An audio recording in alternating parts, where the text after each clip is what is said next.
Bleeding out on the wet asphalt, I watched my frantic fiancé pry my best friend from the crushed metal of our car, leaving me behind to die. But instead of waking up in a morgue, my eyes snapped open to find myself sitting across from him in the velvet booth of a high-end steakhouse, exactly 3 years earlier.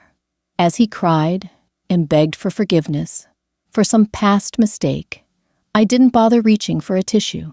My hand moved instead toward the only man who truly terrified him, his billionaire uncle. Death isn't a white light. It's the smell of ruptured fuel lines and scorched rubber. It's the agonizing, inescapable weight of a steering column crushing your ribs into powder. My last memory in my previous life was a masterclass in betrayal. The black ice, the sickening spin, the deafening crunch of metal wrapping around an oak tree. Declan was driving. He was always reckless when he was angry, and he had been furious that night. I remember the taste of blood in my mouth, thick and metallic, but the physical pain was nothing compared to the sound of his voice. Mia grabbed my hand. "Come on, I've got you." He didn't even look in the passenger seat. He didn't check if I was breathing. He just ripped the back door open, hauled my best friend out of the wreckage, and carried her away from the spreading pool of gasoline. The explosion came exactly 40 seconds later. I counted them. Then came the jolt. It wasn't a gentle awakening. It was a violent, breathless snap, like a diver breaching the surface of a freezing ocean. I gasped my chest, heaving my hands, flying to my ribs. No blood, no shattered bone, just the smooth, stiff fabric of a silk blouse. "Nora. Hey, Nora. Breathe. Please, you're hyperventilating." The voice was a pathetic whining pitch. I blinked against the sudden assault of warm, ambient lighting. The scent of gasoline was gone, replaced by the rich, heavy aroma of roasted bone marrow and truffles. The sterile cold of the winter road vanished beneath the plush velvet of a restaurant booth. I looked across the table. Declan. He didn't have the jagged scar across his forehead yet. His face was unmarred, flushed and streaked with tears. He was looking at me with those wide, spaniel eyes he always used when he was caught in a lie. He reached across the white linen tablecloth, his manicured fingers trembling slightly as they tried to cage my hand. I recoiled so hard, my elbow cracked against the wood paneling of the booth. "Don't touch me," I rasped. My throat felt raw, even if the smoke hadn't ruined it yet. Declan flinched, pulling his hand back as if burned. I know you're disgusted. I'm disgusted with myself, Nora. I swear to God it was a moment of weakness. It meant absolutely nothing." I stared at him. The panic of the phantom car crash was receding, leaving behind a cold, crystalline clarity. I looked down at my phone, resting near my water glass. The screen was lit up with a notification. October 14th, 3 years ago. This was the night. The infamous dinner at the Prime. The night Declan confessed he had slept with Mia after a stressful week at the firm. In my previous life, I had sat in this exact booth and cried until my eyes swelled shut. I had listened to him weaponize his own guilt, turning himself into the victim of his own infidelity. I had forgiven him. I had stayed, and it had killed me. "Nora, please say something." Declan's voice cracked. He reached for his water glass, took a nervous sip, and set it down too hard. Water sloshed over the rim, staining the linen.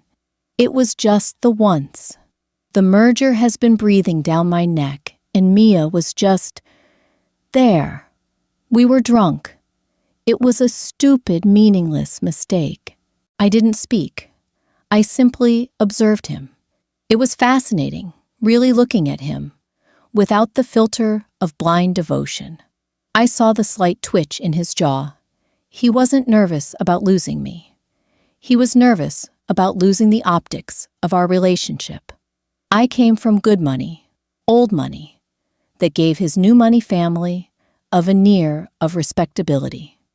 I saw the cheap trick of his tears. He wasn't crying for me. He was crying because the confrontation was uncomfortable for him. "You're very loud, Declan," I said. Finally, my voice was completely flat. He blinked clearly, thrown by my tone. He had expected hysterics. He had prepped for a screaming match. He hadn't prepared for the absolute freezing void I was currently floating in. I just need you to understand," he stammered, leaning in closer, trying to force intimacy into the space between us. "I love you. I'm marrying you. I already told Mia we can never speak again outside of group settings. I cut it off. I fixed it. You fixed it." I repeated the words, slowly rolling them around in my mouth. They tasted like ash. "Yes, I'll do anything, Nora. Couples counseling, whatever you want. Just don't throw away 5 years over a drunken mistake." 5 years. In my past life, I had given him 8 before he left me to burn. I reached into my purse. My fingers brushed against the leather of my wallet, the cold metal of my keys, and finally, the small velvet box I had kept the engagement ring in when I got it cleaned earlier that week. I hadn't even put it back on my finger yet. I set the box on the table and slid it across the damp linen. It stopped perfectly in front of his plate. "I'm not throwing away 5 years, Declan," I said, my voice steady, anchored by a rage so deep it felt entirely calm. "I'm buying back the rest of my life. Keep the ring. Give it to Mia. Or pawn it. I really don't care." Declan stared at the velvet box, as if it were a live grenade. The color drained from his face, replaced by an ugly mottled red. "What is this?" he asked, his voice dropping the pitiful whine and adopting a harsh, defensive edge. "Are you serious right now? You're not even going to talk about this.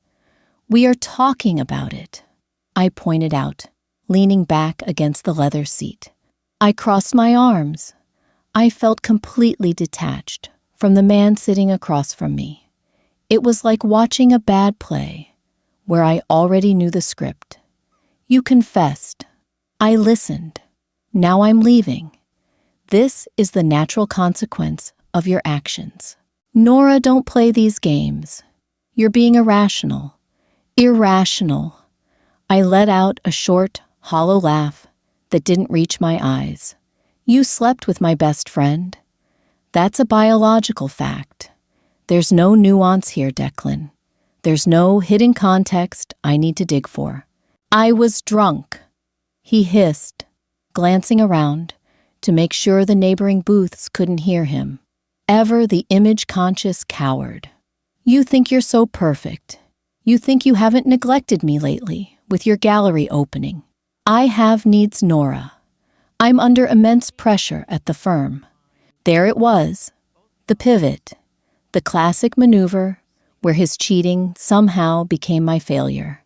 In the past, this was the exact moment I had folded.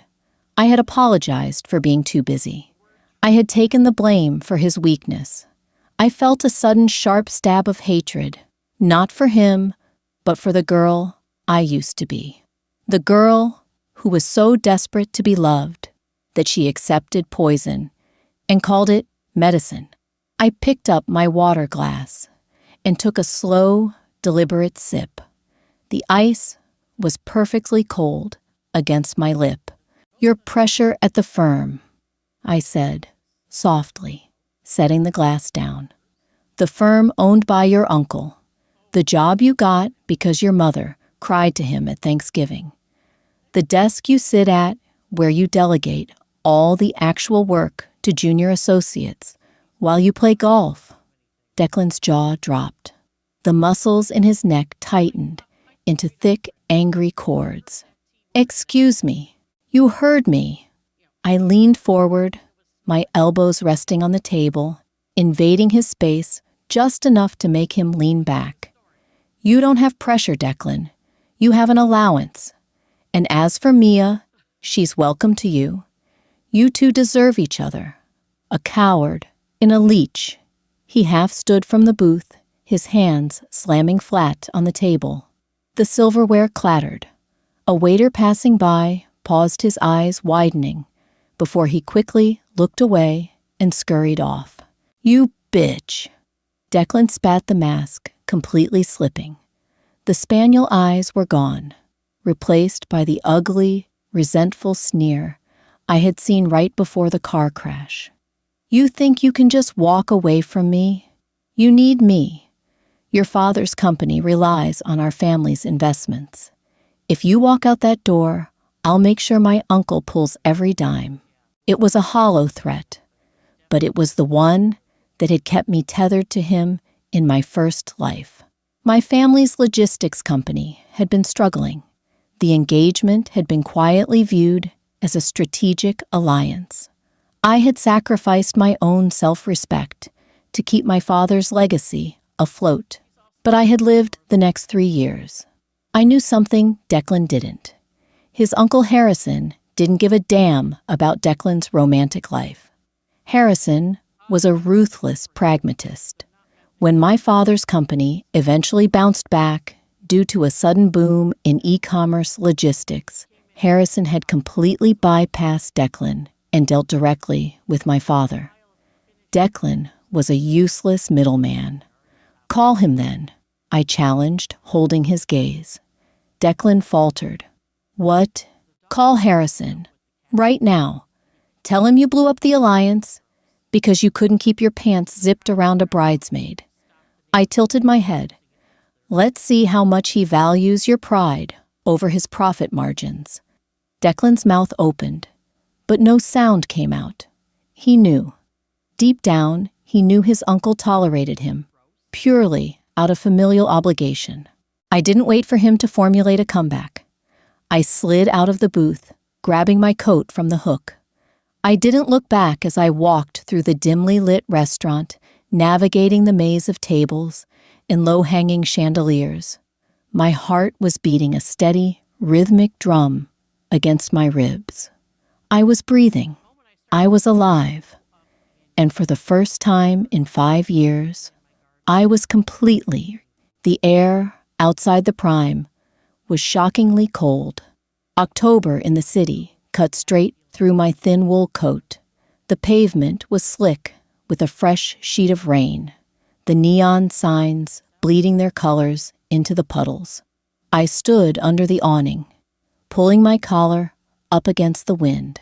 I needed a taxi. I needed to go home, pack a bag, and figure out how to navigate this second chance. You missed a spot on his ego. The voice came from the shadows to my right. It was a deep, gravelly baritone.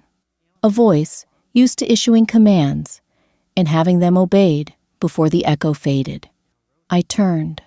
Sitting on a wrought iron bench beneath the secondary awning, smoking a cigar, was Harrison. He looked exactly as intimidating as he did 3 years from now. Harrison didn't age. He simply weathered like a cliff face, taking a beating from the ocean. He was 38, 10 years older than Declan, but the gap in maturity made it look like decades. He was dressed in a dark bespoke suit that absorbed the ambient light.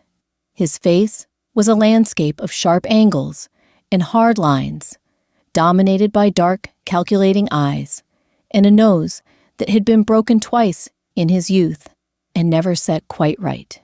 It gave his impossibly handsome face a rough, dangerous edge. "I didn't know you were here," I said, keeping my voice steady. "I had a dinner meeting in the private room," Harrison said. He took a drag of the cigar, the cherry, glowing fiercely in the gloom. He exhaled a thick plume of blue smoke. "Finished early. Decided to enjoy the weather. Couldn't help but see my nephew stormed past the window, looking like someone just shot his dog, or in this case, handed his ring back. He told you. He didn't have to. The velvet box sitting next to his untouched steak was a dead giveaway. Harrison stood up, smoothing his tie. He was incredibly tall, towering over my 5'6" frame, even in heels. So, the golden couple is dead. What was it, money, boredom? Mia, I answered flatly. Harrison paused. His eyes flicked over my face, searching for the micro-expressions of grief. He found none. Ah, the best friend. How tragically cliché. I assume he gave you the "it meant nothing" speech. Verbatim. And you left? Good. Harrison flicked the ash from his cigar onto the wet pavement. Most women in your position would have cried, negotiated, and demanded a larger diamond to ease the pain. I'm not most women. Clearly. Harrison looked at me with a mild analytical curiosity. But your father is going to have a stroke. The logistics merger relies heavily on our continued good faith. Your good faith, I corrected him. Not Declan's. Harrison chuckled. It was a low, dry sound. True. Declan is essentially a highly paid mascot. But the optics of a broken engagement are messy. The board likes stability. They like family ties. When you humiliate my nephew, you inadvertently cause a ripple in my pond, Nora. I studied him. In my past life, I had been terrified of Harrison. He was the monolith of their family, a man who dismantled corporate empires before his morning coffee. But looking at him now, I didn't see a monster. I saw an opportunity, a massive, terrifying, ironclad opportunity. What if I could give you stability? I said. The words left my mouth before my brain had fully drafted the blueprint. But as soon as they hit the cold air, they crystallized into brilliant, perfect sense. Harrison stopped moving. He looked at me, really looked at me for the first time. I'm listening. I took a step closer, leaving the shelter of the awning. The rain misted against my face, cooling my skin.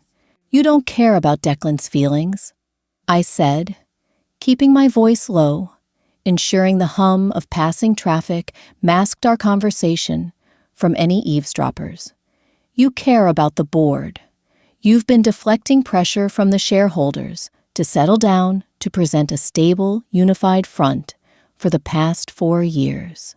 They think you're a flight risk because you live like a ghost. Harrison's eyes narrowed. You've been doing your homework. I pay attention. I swallowed hard, forcing the tremor out of my hands. You need a wife. On paper. Someone who understands the rules of the game. Someone who won't embarrass you. And someone who won't demand a piece of your soul or your time. Someone who comes from a respectable family to merge the portfolios perfectly. Harrison took a slow, deliberate drag of his cigar. He blew the smoke over my head. The smell of tobacco and rain was intoxicatingly sharp. And in exchange for playing this perfect, invisible wife, he asked softly, protection, I answered.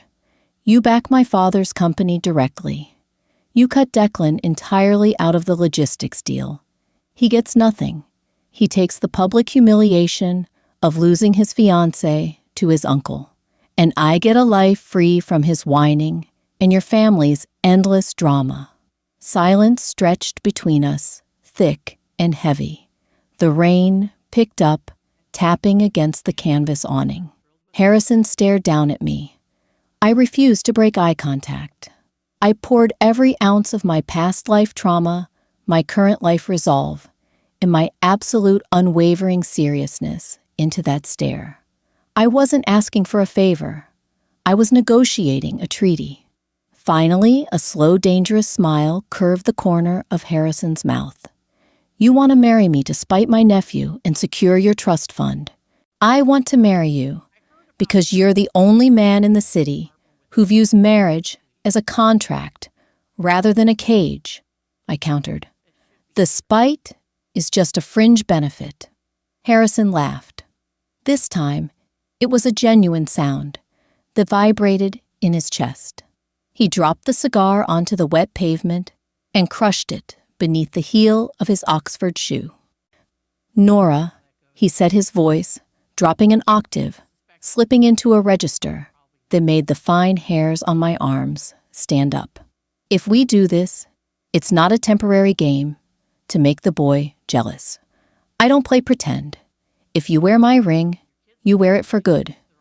You step into my world, and you don't step out unless I open the door. Are you entirely sure you want to trade a cowardly boy for a ruthless man? I didn't hesitate. I thought of the car crash, the flames, the absolute certainty of being left behind. I prefer ruthless, I said. At least with you, I know exactly where the knife is coming from. Harrison extended his hand.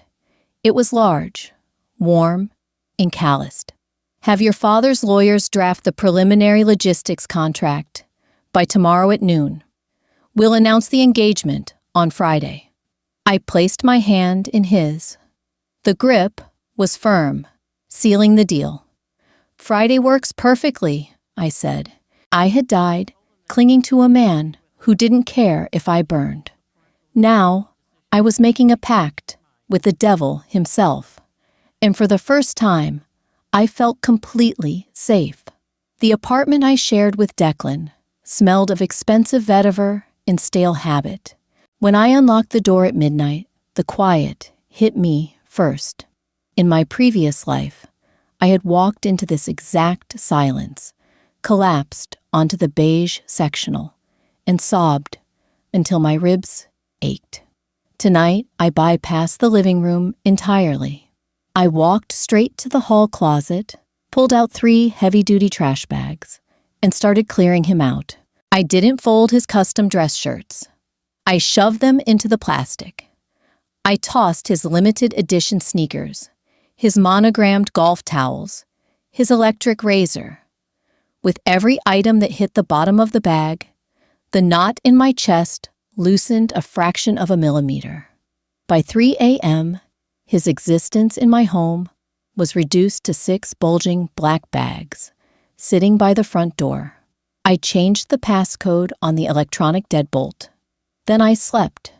It was the first dreamless, unbroken sleep I'd had in a decade. My phone started ringing at 6:45 a.m. The caller ID flashed Dad. I let it ring twice, pouring myself a cup of black coffee before answering. Nora, what the hell is going on? My father's voice was a frantic, breathless rasp.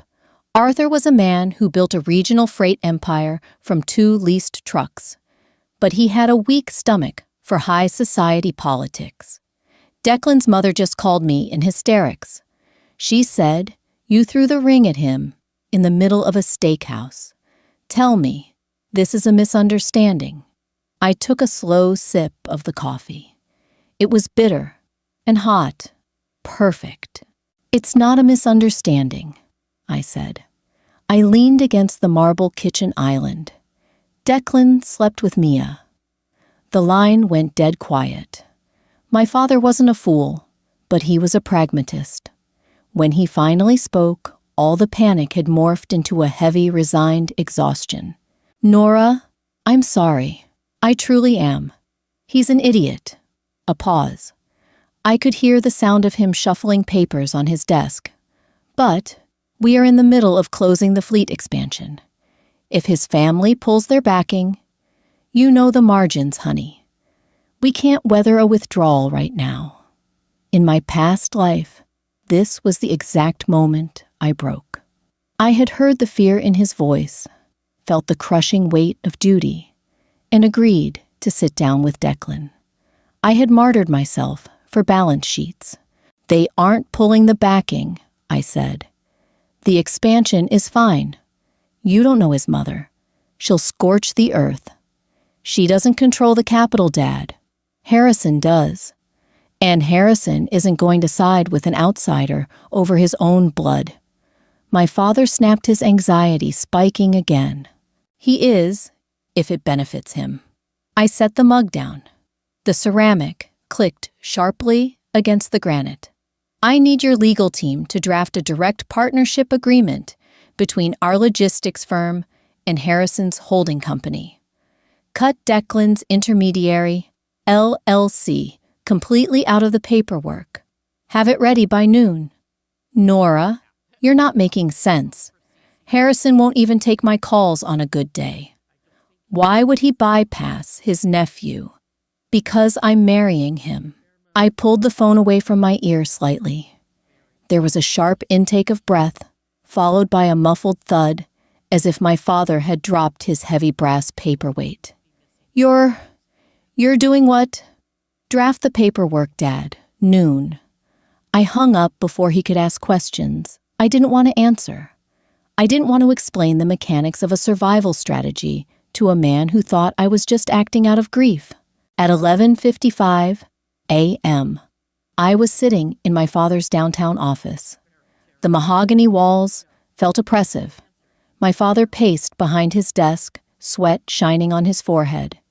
The drafted contract sat on the glass coffee table, completely untouched. He's not coming, my father muttered, checking his watch for the 5th time. This was a bluff. You provoked a shark, Nora, and now we're going to bleed for it. At 11:59 a.m., the heavy oak doors to the office swung open. It wasn't Harrison. It was a man in a slate gray suit, carrying a leather briefcase. I recognized him instantly. Cole Harrison's lead counsel, a man who smiled like a scalpel. Mr. Hayes, Miss Hayes. Cole said, his voice smooth and entirely devoid of inflection. He didn't offer to shake hands. He walked directly to the coffee table, snapped open his briefcase, and extracted a thick, bound document. He laid it next to my father's draft. Mr. Hayes, this is the revised term sheet for the fleet expansion directly funded by the primary holding company. You will notice the capital injection has been increased by 12%. The intermediary clauses involving your daughter's former fiancé have been entirely excised. My father stopped pacing. He stared at the document as if it were a bomb. Increased. Mr. Harrison prefers aggressive expansion, Cole replied smoothly. He turned to me. His cold eyes swept over my calm posture, a flicker of genuine surprise breaking his professional mask. For a fraction of a second, he reached into his jacket pocket and pulled out a smaller ivory envelope. He handed it to me. A message from my employer, Miss Hayes. He requests your presence at the family estate tomorrow evening at 8 for the announcement. I took the envelope. The paper was heavy, embossed with a simple, blind seal. Tell him I'll be there. Punctual. Cole gave a curt nod, snapped his briefcase shut, and walked out. My father sank heavily into his leather desk chair, staring blankly at the wall. He actually did it. I ran my thumb over the edge of the envelope. I told you. It's business. The ancestral home of Declan's family was a sprawling Gothic nightmare of dark stone and ivy perched on a cliff overlooking the Atlantic. It smelled of old money floor wax and repressed hostility. It was Friday night, the monthly family dinner. In my previous life, I had dreaded these events. I had spent hours agonizing over my outfit, terrified of Declan's mother, Beatrice, and her razor-sharp critiques. Tonight, I wore a simple, structured black dress that hit just below the knee. No jewelry, no apologetic smile. I felt like armor. When I walked into the grand drawing room, the ambient chatter died instantly. The room was packed with aunts, uncles, and cousins nursing crystal tumblers of scotch. In the center of it all stood Declan. He looked haggard, dark circles bruising the skin under his eyes. But the moment he saw me, his shoulders dropped in visible relief. A smug, sickeningly triumphant smile crawled onto his face. He thought I was crawling back. He detached himself from his mother, a woman wearing too much Chanel and a permanent scowl, and walked toward me. The room watched in breathless silence. "Nora," he said softly, reaching out to touch my arm. I stepped back perfectly out of range. His hand dropped awkward and empty. "You came," he whispered, pitching his voice so only I could hear. "I knew you would. Mom is furious, but I can talk her down. Just apologize to her for the scene at the restaurant, and we can go home and talk." I looked at him, really looked at him.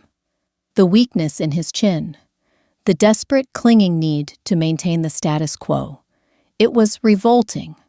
"I'm not here to apologize to your mother, Declan," I said. My voice carried in the quiet room. Beatrice stepped forward, her heels clicking sharply on the hardwood floor. "Then, why are you here, Nora? If you think you can humiliate my son in public and simply waltz back into this house to demand concessions, you are severely mistaken. The wedding is off. We are pulling the funding from your father's little trucking project." "You already pulled the funding, Beatrice." A voice boomed from the doorway. The entire room flinched. Declan physically shrank. Harrison stood in the archway. He wore a dark charcoal suit, no tie, his collar open, looking entirely too massive for the refined elegance of the room. He didn't walk. He stalked into the drawing room, the sea of relatives parting for him like a frightened school of fish. He stopped directly beside me. He didn't look at Declan. He didn't look at Beatrice. He looked down at me, his dark eyes analyzing my expression to ensure I hadn't cracked. I held his gaze and offered a tiny, almost imperceptible nod. "Harrison."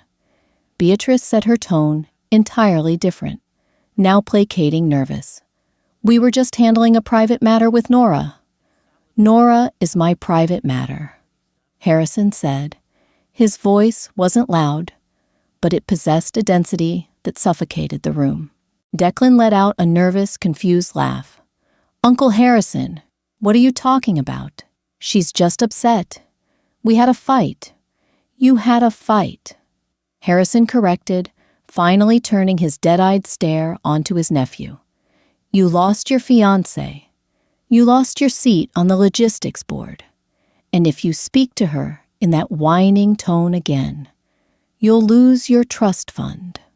Declan's jaw dropped. The blood vanished from his face, leaving him a sickly, pale gray. "What?" Harrison reached into his jacket pocket. He pulled out a small black velvet box. It looked significantly heavier than the one I had slid across the table at the Prime.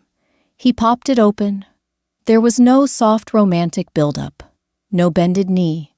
He simply took the ring from the velvet, a massive, flawless emerald-cut diamond set in stark platinum, and took my left hand. His fingers were hot against my cold skin. He slid the ring onto my finger. It fit perfectly. It felt like an anchor. "Nora and I are engaged," Harrison announced to the room. He didn't say it like happy news. He said it like a threat. "The logistics contract has been restructured directly through me. The wedding will be in 6 weeks. If anyone has a problem with this, you can bring it up at the next board meeting, where I will fire you." The silence was absolute. It was a physical weight pressing down on my eardrums. Beatrice swayed, clutching the back of a velvet armchair for support. "Harrison, this is a joke. You can't. She's Declan's. She was Declan's." Harrison interrupted his voice, dropping into a lethal, quiet register, until he decided to entertain bridesmaids in his spare time. He broke it. I bought it. It's done. Declan stared at my left hand. His eyes were wide, glassy, with shock. You went to him. He breathed, his voice cracking. You sold me out for your father's company. I secured my future, I replied evenly. Something you were too busy destroying. Declan took a step toward me, his hands curling into fists. You absolute bitch. He didn't finish the sentence.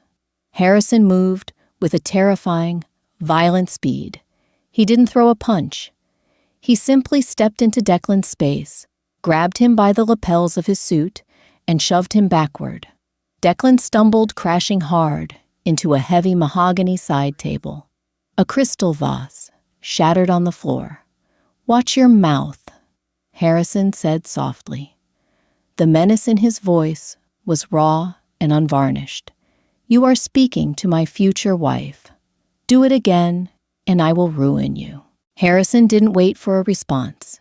He let go of Declan's ruined lapels, turned his back on his gasping, horrified family, and placed a heavy, warm hand on the small of my back. We're leaving, he said to me. We walked out of the estate together. Behind us, the drawing room erupted into shouting, the sound of breaking glass, and Beatrice's shrill sobbing. It was the most beautiful music I had ever heard. By Monday morning, the city was eating the story alive. The society papers and financial blogs were having a field day. Corporate coup or family feud. Harrison Hayes claims nephew's bride. My phone had been vibrating nonstop since 6 a.m. I turned it off and left it in my kitchen drawer. At 10 a.m., I was standing in the center of Harrison's penthouse in the financial district. It was exactly what I expected. Cold, sweeping lines of steel and glass. Monochromatic furniture. Floor-to-ceiling windows overlooking the gray churn of the city below. It was a space designed for a man who didn't intend to stay long. A man who viewed comfort as a liability. Drink. I turned. Harrison was standing at a minimalist wet bar, pouring amber liquid into 2 crystal glasses. He was out of his suit jacket, his white shirt sleeves rolled up to the elbows, exposing forearms thick with muscle and a scattering of pale scars. It's 10 in the morning, I pointed out. It's a celebratory drink, he countered, walking over and handing me a glass. The market opened an hour ago. Our little stunt caused a 5% spike in my holding company's stock. The board loves a man who secures regional infrastructure. I took the glass. The whiskey was smoky and burned pleasantly down my throat. And your family, my sister, hasn't stopped leaving voicemails, threatening to sue me for emotional distress. Harrison set his mouth, twitching, into a grim smile. Declan has moved out of his apartment and is currently hiding at a friend's house in the Hamptons. He called the firm this morning to say he needs a leave of absence. A leave of absence from what? I asked dryly. His golf schedule. Harrison laughed. A short, sharp bark of amusement. He walked over to the massive window, looking down at the traffic. He's weak. He always was. My brother pampered him. My sister enabled him. He thought the world was an inheritance. He turned back to me, his dark eyes locking onto mine. You played that perfectly on Friday, Nora. You didn't flinch. I told you I wouldn't. He walked toward me, stopping just a foot away. His sheer size was imposing a gravitational pull that demanded the room's attention. He looked down at my left hand, where the emerald-cut diamond rested heavy against my knuckle. Does it fit? He asked. Perfectly. I touched the cold stone with my right thumb. It's heavy. It belonged to my grandmother. She was a miserable woman, but she had excellent taste. He took a sip of his whiskey. We need to discuss the parameters of this arrangement. I read the prenuptial agreement your lawyer sent over yesterday. I said, setting my glass on a glass side table. It's generous. $50 million in an offshore trust. If we dissolve the marriage after 5 years, you keep all core assets. I retain my shares in my father's company. If we dissolve the marriage, he corrected softly. I don't plan on doing this twice. The terms are there to make you feel secure, but the reality of this arrangement is what matters. He leaned closer, the scent of expensive sandalwood and the sharp bite of whiskey washing over me. You live here now, he stated. It wasn't a request. You keep your gallery. You keep your friends. You do whatever you want with your days. But at night, you are here. When there are public events, you are on my arm. You don't speak to the press without Cole vetting it first. And most importantly, you never under any circumstances allow my family to see you bleed. I met his gaze. There was no warmth in his eyes, but there was a fierce, protective pragmatism. He wasn't asking for my heart. He was establishing a perimeter. And what do you expect from me behind closed doors? I asked. The question hung in the air, heavy and loaded. Harrison studied my face. He saw the tension in my jaw. He saw the defensive posture of my shoulders. He knew I was broken, even if I was pretending I wasn't. He reached out slowly. I forced myself not to flinch. His large, rough hand cupped my cheek. His thumb brushed just beneath my eye. The touch was startlingly gentle for a man made of stone. Behind closed doors, Harrison said quietly, I expect you to breathe, Nora. You've spent 5 years suffocating to keep a boy comfortable. I don't need you to shrink for me. I take up enough space. He dropped his hand and stepped back immediately, breaking the sudden, terrifying intimacy. He checked his heavy steel watch. I have a meeting in 20 minutes. Cole will be up here shortly with the moving company. Give him your keys. They'll have your apartment packed and moved here by this evening. He walked toward the heavy oak door that led to his private elevator. Harrison, I called out. He paused, looking back over his shoulder. Why me? I asked. You could have hired an actress. You could have married a debutante who would be thrilled to play the silent wife.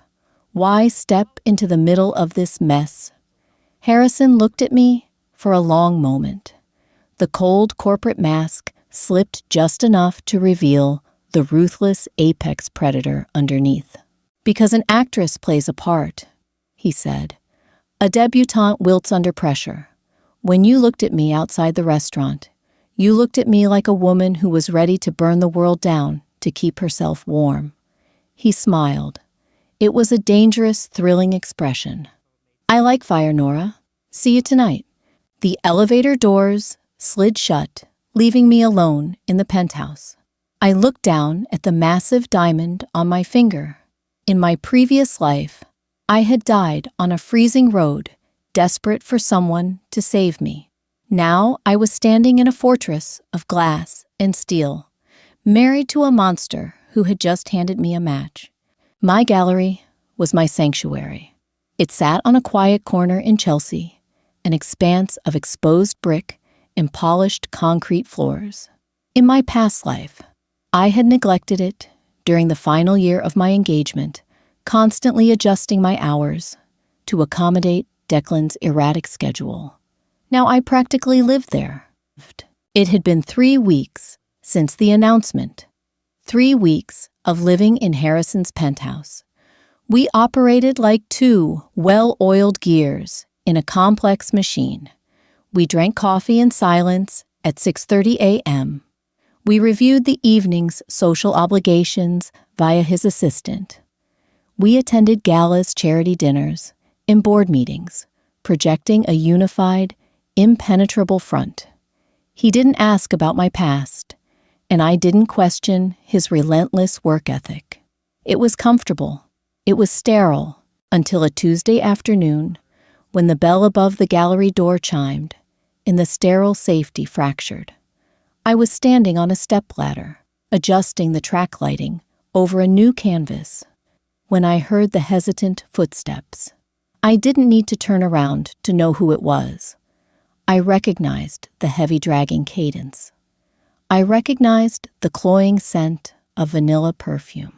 Nora. I finished tightening the fixture. I climbed down the ladder, wiping dust from my hands, onto a microfiber cloth. Then I turned. Mia stood near the entrance, looking entirely out of place among the stark modern art. She looked terrible. The glossy, perfectly curated aesthetic she usually maintained was gone. Her blonde hair was pulled back in a messy clip, her roots showing. The designer trench coat she wore was wrinkled, and the skin beneath her eyes looked bruised from exhaustion. "The gallery is closed for installation," I said. My voice echoed slightly off the brick walls. Mia swallowed hard. She took a step forward, her hands knotted together in front of her. I saw the sign. The door was unlocked. I had to talk to you. I've been trying to call, but my number is blocked. It is. I tossed the cloth onto a nearby pedestal. What do you want, Mia? She flinched at the absolute lack of emotion in my tone. In the past, if Mia looked even mildly upset, I would have dropped everything to make her tea and listen to her vent. She was banking on that residual muscle memory. She was hoping the ghost of our 10-year friendship still haunted me. "I wanted to apologize," she whispered. Her eyes filled with tears, spilling over her lower lashes with practiced ease. "I am so sorry, Nora. You have to believe me. It was the biggest mistake of my life. Declan, he manipulated me. He told me you two were basically over. He told me you hadn't touched him in months." I stared at her. The sheer audacity of it was almost impressive. "So you slept with him out of pity?" I asked flatly. "A humanitarian effort on your part?" Mia's face crumbled. No, I was weak, and I lost my best friend. Nora, please. I have no one. Declan completely cut me off after you dumped him. He blames me for losing his trust fund. He sent his mother to my apartment, and she threatened to ruin my career in PR. I've been suspended from my firm. Ah, there it was. The real reason for the visit. She didn't miss me. She missed the collateral safety of being attached to me. Without my proximity, she was just a liability to Declan's family, a scapegoat for their humiliated son. "That sounds like a difficult situation," I said, leaning against the ladder. "But it doesn't explain why you're here." "I need you to tell Beatrice to back off," Mia pleaded, stepping closer. The desperation in her eyes was ugly and raw. "You have all the power now. You're marrying Harrison Hayes. One word from you, and she drops the campaign against me. Please, Nora. You've already won. You destroyed Declan. You got the billionaire. Just let me have my life back." I felt a cold, hard knot form in my chest. You got the billionaire. As if Harrison was a prize I had schemed to win, rather than a lifeline I had grabbed while drowning. "You think this is a game?" I asked, pushing off the ladder and walking slowly toward her. Mia instinctively took a half step back.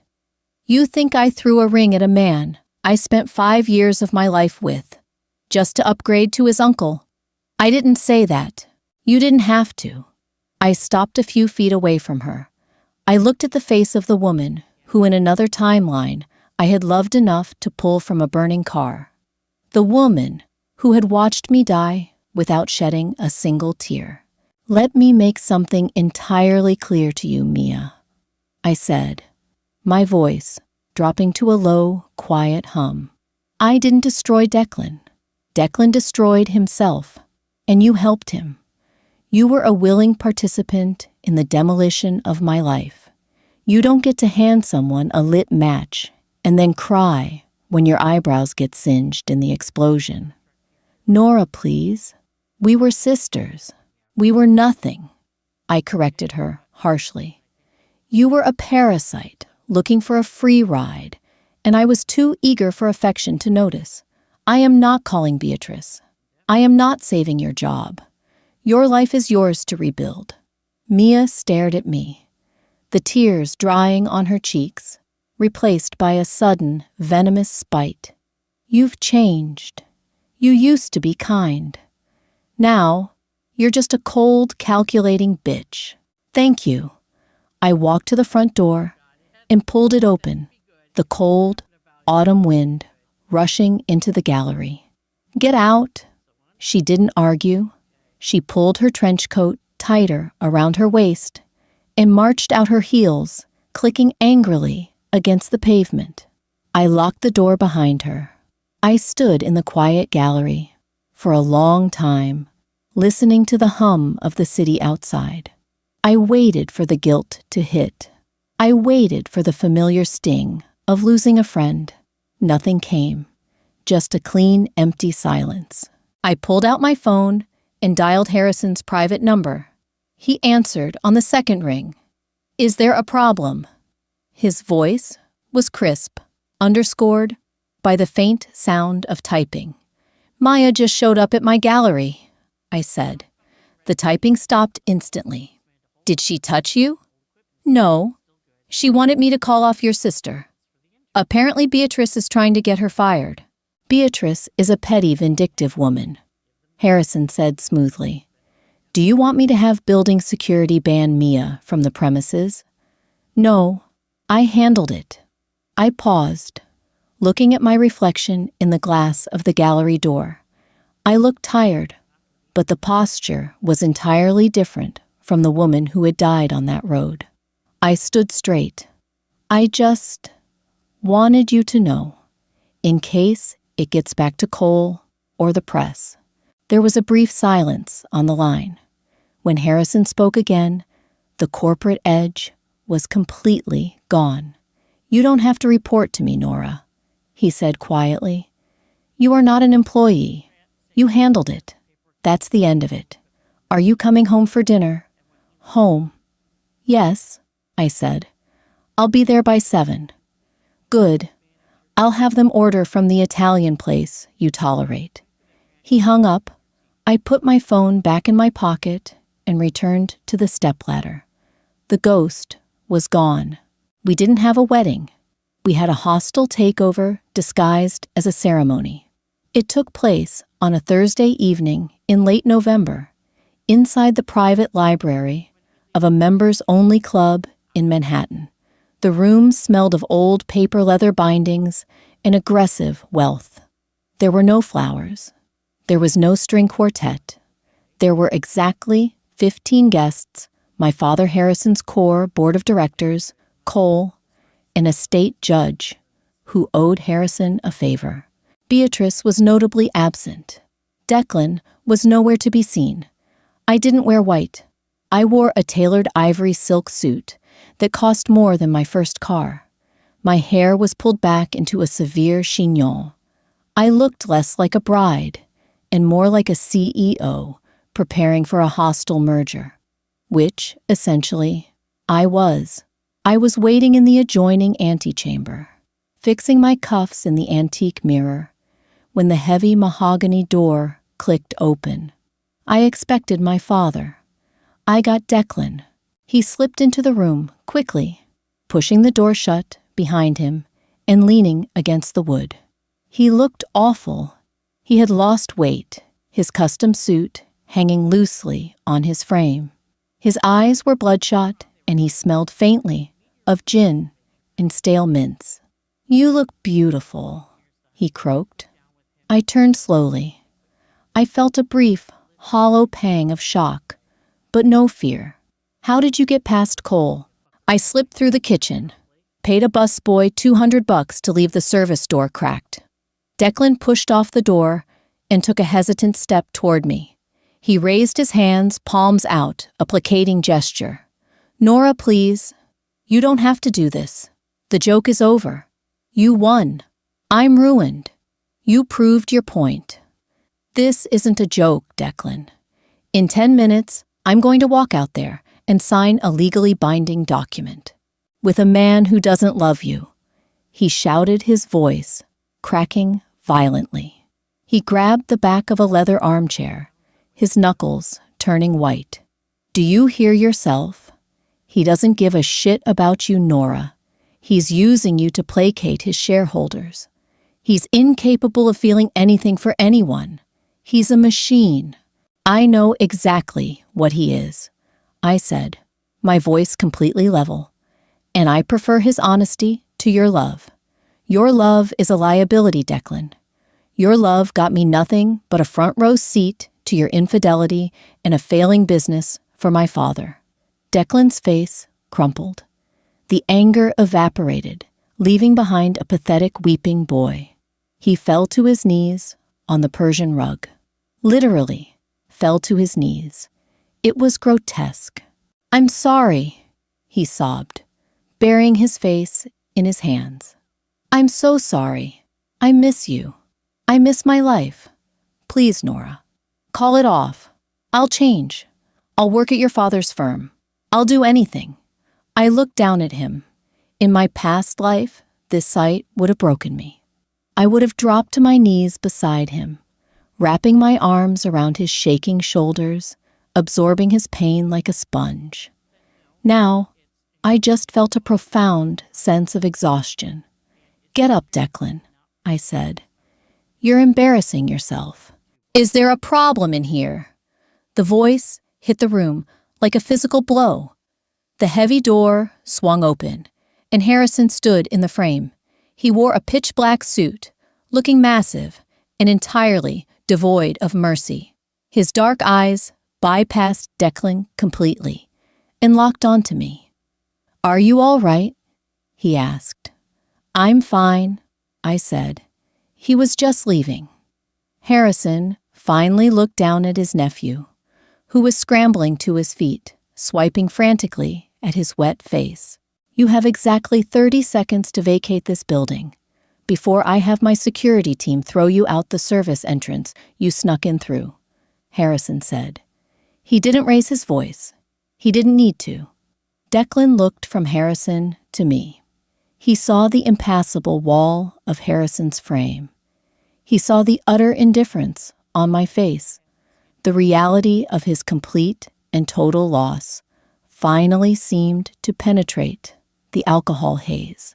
He let out a ragged, ugly breath, turned on his heel, and walked out without another word. Harrison stepped fully into the room, letting the door click shut. He looked at the spot where Declan had been kneeling, then back to me. Did he touch you? He asked, a hard, dangerous edge creeping into his tone. No, he just begged. Harrison studied me. He stepped closer, reaching out to adjust the lapel of my ivory suit. His knuckles brushed lightly against my collarbone. It was an incredibly intimate gesture for a man who claimed to operate entirely on logic. You're shaking, he noted quietly. It's just adrenaline. I lied. The truth was, seeing Declan so broken had dragged me back to the memory of the car crash. The phantom smell of copper was creeping into the back of my throat. Harrison didn't call me out on the lie. He simply nodded his hand, dropping to interlock with mine. His grip was warm, solid, and impossibly grounding. We don't have to do this today, Harrison said. If you need time, I can send them all home. The board can wait. I looked up at him, the ruthless billionaire, offering to torpedo his own PR stunt because my hands were trembling. That was the moment I realized the contract we were about to sign was already obsolete. He wasn't just protecting an asset. He was protecting me. No, I said, my voice steadying. I squeezed his hand. Let's go sign the paperwork. The ceremony was brutal in its efficiency. The judge spoke quickly. We exchanged no personal vows, only the state-mandated promises. When it came time for the rings, Harrison slid a simple platinum band next to the massive emerald-cut diamond. "I now pronounce you husband and wife," the judge declared. "You may kiss." It was the first time we had to perform physical affection in public. I braced myself for an awkward, stage-managed press of lips. Harrison turned to me. He didn't hesitate. He cupped the back of my neck, his fingers threading into my tightly pinned hair, and kissed me. It wasn't a chaste peck for the cameras. It was a slow, deliberate claim. It tasted like expensive scotch, an absolute certainty. My breath hitched, and for a terrifying second, my knees went weak. I grabbed his lapel to steady myself. When he pulled back, his eyes were entirely black. The board of directors clapped politely in the background. "Done," Harrison murmured, his thumb brushing my lower lip. "Done," I echoed, my pulse hammering against my ribs.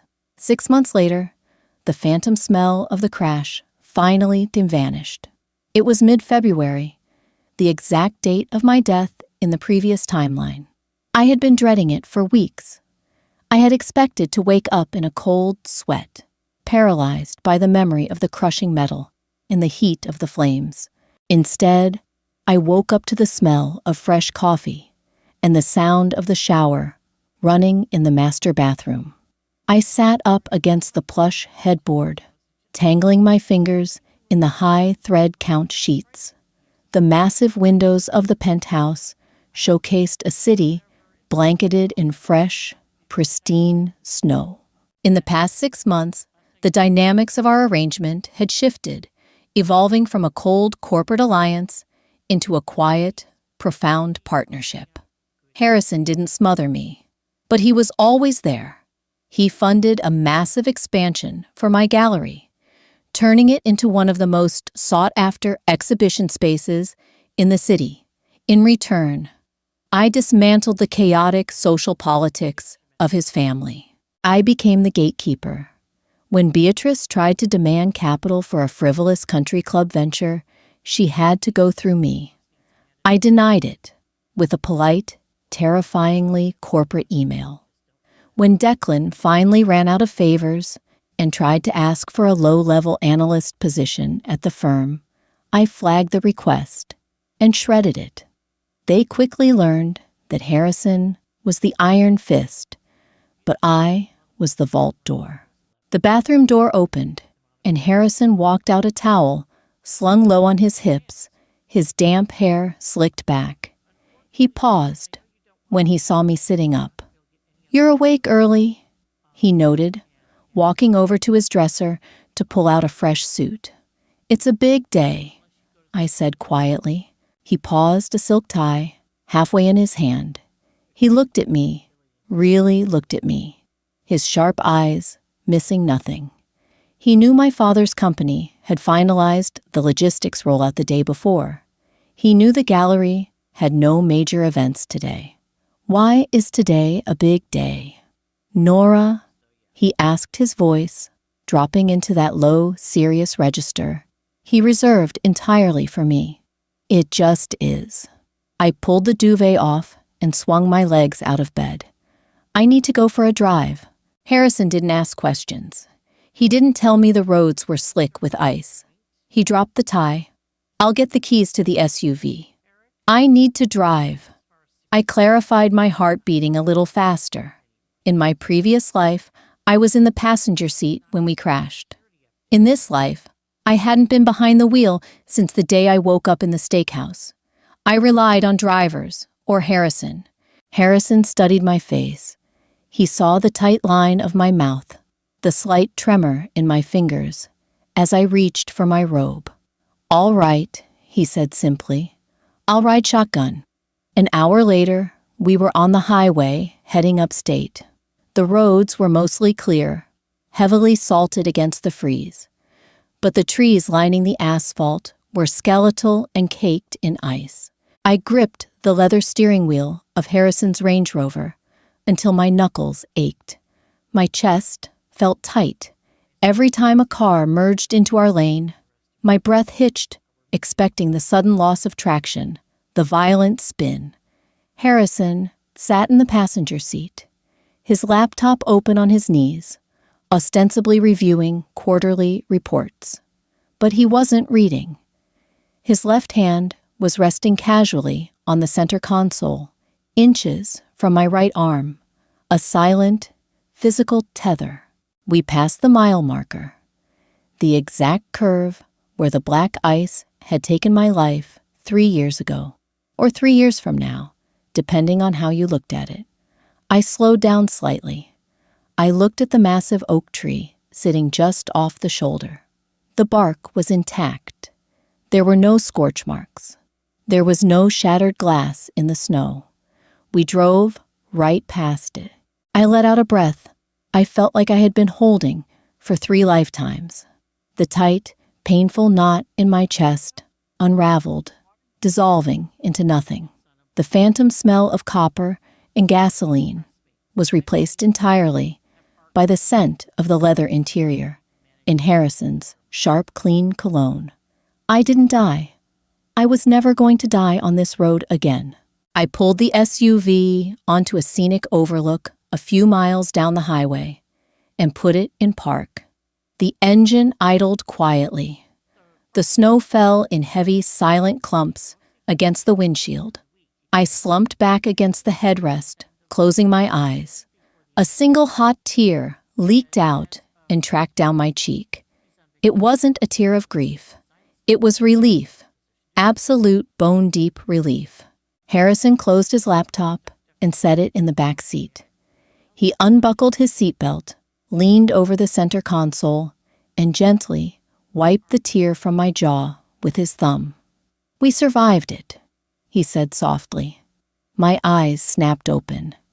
I turned to look at him. "Survived what?" "6.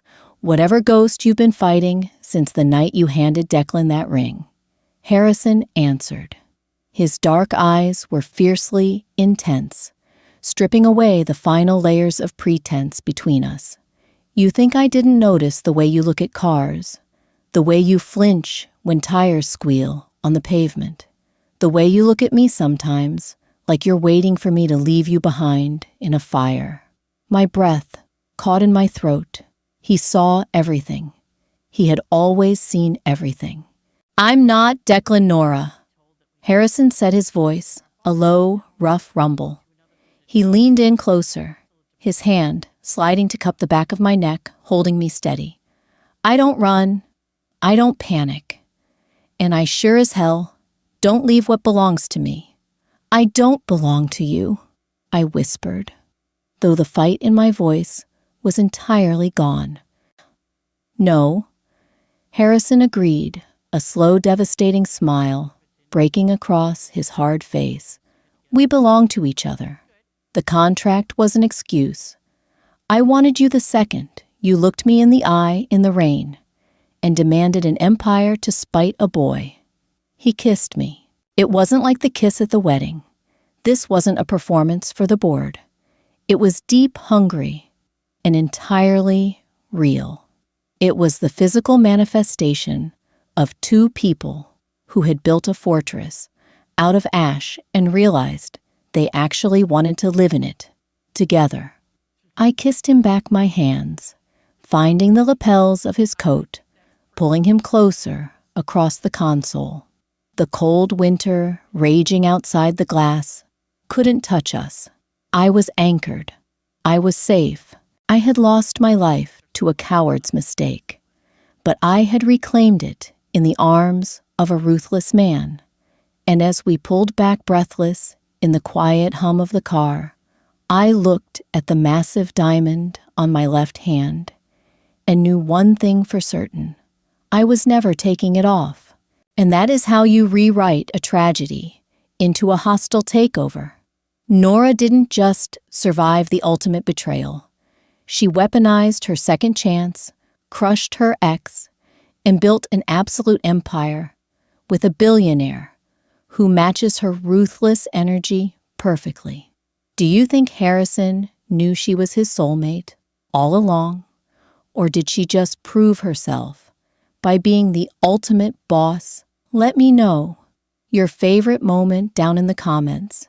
If you love this story of vengeance and high-stakes romance, smash that like button, share this video with your friends, and hit subscribe for more epic reborn drama.